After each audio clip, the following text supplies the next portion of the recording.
Greetings, citizens of the modern age.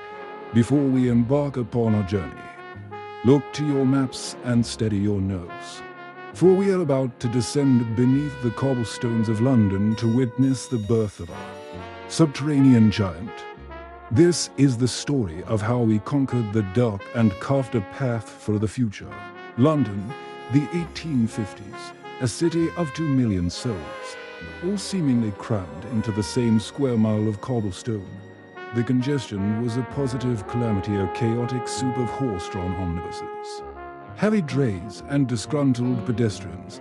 But out of the mud stepped Mr. Charles Pearson, the city solicitor. He proposed a railway beneath the streets. The press mocked him. They called it the drain of contempt.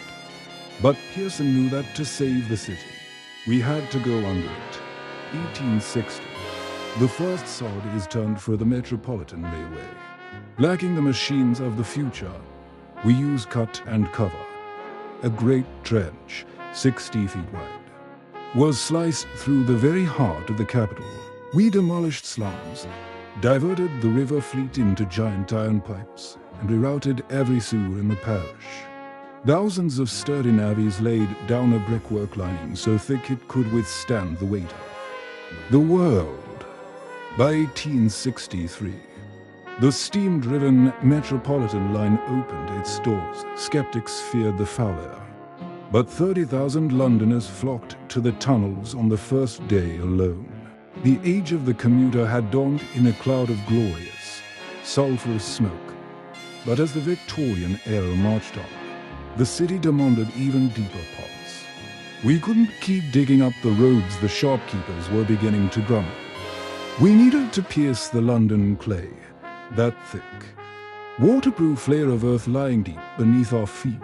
Enter the visionary James Henry Greathead and his marvelous Greathead shield, a massive iron cylinder pushed forward by powerful hydraulic rams. Men worked within the shield's belly, digging out the clay by hand, while behind them they bolted together great segments of cast iron into a perfect, shimmering tube.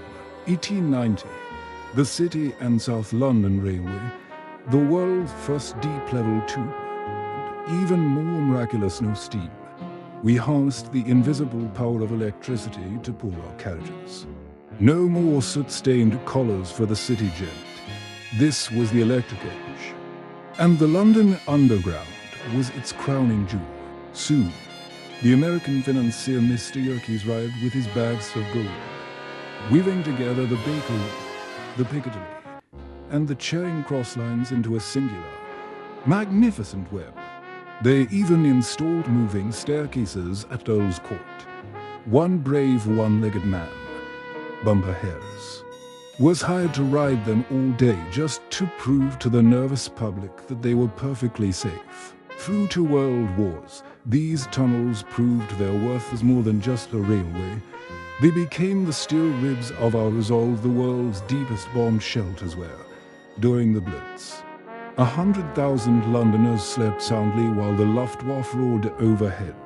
From the first brick laid in the mud of 1860 to the gleaming high-speed network of our present 1940s.